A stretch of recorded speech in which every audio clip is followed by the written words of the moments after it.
It's kind of strange because it's like, hey, do you guys want to meet in the middle of nowhere in the woods? And I know we haven't met before, but you know, we could just head out and camp together. It's essentially like a giant text message to friends you already have, people you've never met, but who you know you want to meet. 17 vehicles later, we're in the middle of nowhere without service. The difficulty comes in, I think, when people just ask too many questions and want too many details, and I'm like, well, I don't know that. I don't know how it's gonna go. So what are we gonna do?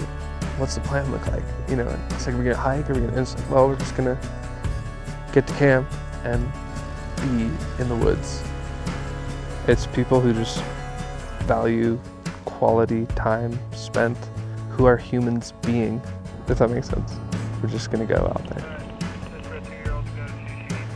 There's something about going somewhere you've never been in a vehicle that you know is guaranteed to break down at some point. Like you're almost just constantly waiting for it to hit. And when it hits, you sort of just get a little adrenaline drop. All right, I know what to do.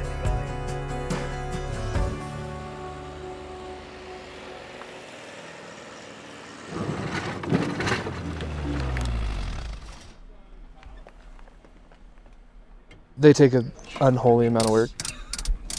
If you're not willing to commit to working with your hands on your van and you own a van again, then you're not gonna succeed.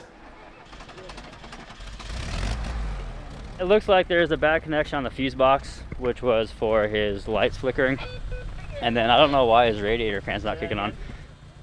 We've missed out on a few trips, you know, because we've hopped in the van and started going down, and the van just, I'm not gonna make it. You better turn around now because it's gonna get worse. You get very unafraid of doing whatever it takes to keep going.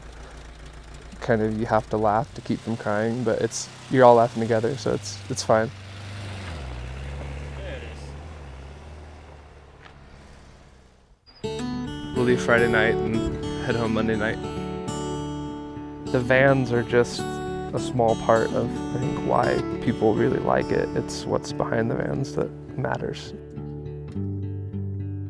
We don't have television or anything like that, really, and we're out a lot. I'm a stay-at-home dad, so I just don't enjoy staying at home, and I'll take the kids. Last year we spent 6 months in the van, and this year will be maybe 3 months total.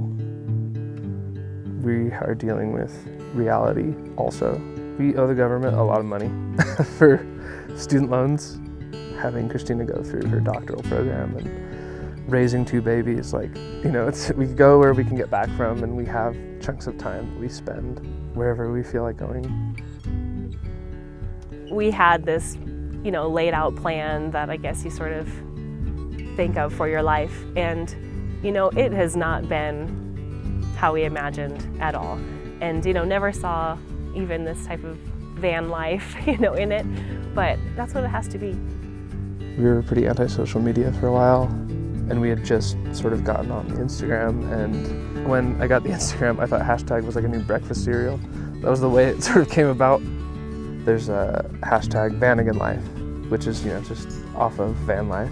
And so I'd been following just the travels of this one Vanagon in particular, our friend Megan and Jamie.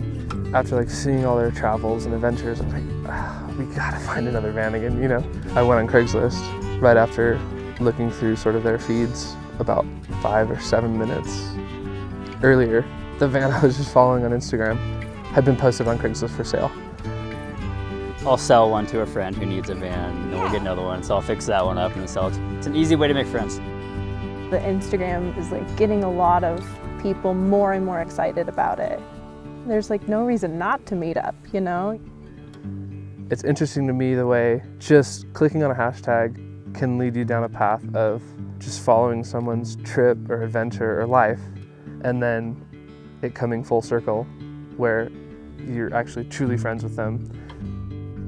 You meet the people who started the hashtag. Dave in Oregon, who started the Vanagon Life hashtag. And every single van is unique. It's like a little living room in there. It's a little apartment, but it's the size of one parking spot. If you're high strung or OCD in any way, that will be the undoing of your van life, I would say. Once you do it enough, you can just keep doing it. I've been doing it for a year full time, and my next step is possibly into a sailboat. Work at your own pace, disappear when you want. That's the way to do it. There's a lot of America to see, that's for sure, and I think there's a lot more people that are willing to do it now. Oh yeah. Through Instagram was how I found out about this particular trip, and then it just kind of took on a life of its own. I'm hanging out with 12 vans of which I've never met before. It's been a wonderful experience to be the old farts here, but you know, they want us to be here, it seems. You can't replace an experience like that unless you forget about it and lose all your photos. I think a lot of people sort of view it through rose-tinted lenses. I mean, people will reach out to us and say, hey, I really want to get a van again. And I'll respond with, you know, why? Is it because you see these pictures? Like, do you understand like the consequences that come with picking that? Sometimes you have to pull over and like sleep on the street, and that's not fun with kids. Keeping the van clean is horrible. It's almost like a constant struggle. You almost just accept being dirty. The 3 or 4 day mark hits and you can smell your kids from the back seat. I think it makes you a better person. Like, my patience between raising my children and a large portion of that time being in the van, you're unable to believe that like something is going wrong at this moment when your son's crying in the back and all you wanted to do was just make it another 10 miles, and all of a sudden your van's running horrible because your O2 sensor just went bad, and then it might start to rain. At the time it happens, you are just like livid, but then to be able to look back on it and be like, I really grew through that, like it's totally priceless. It's made my relationship with my wife way stronger because it's like, all right, you deal with the kids, I'll work on the van, we might be just sleeping right here tonight. I can't snap a photo of everything, but to just like capture those images in your mind that are just for you, like it's kind of indescribable.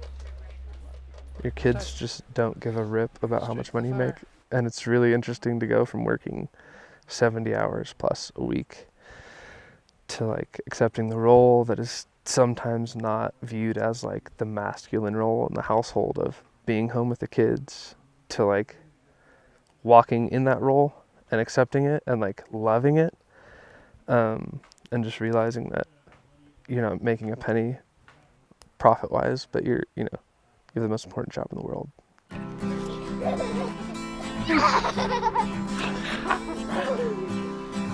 Don't trip.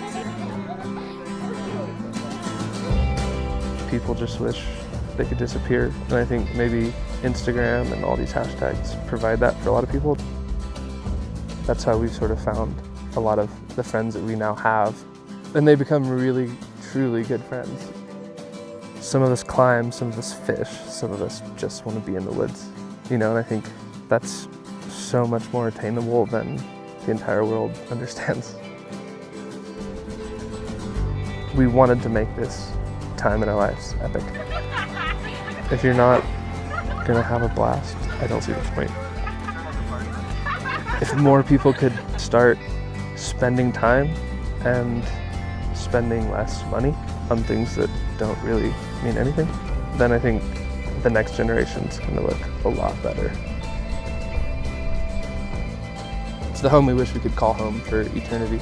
And now that we've been through everything going wrong, it's just waiting for it to go wrong again, I guess.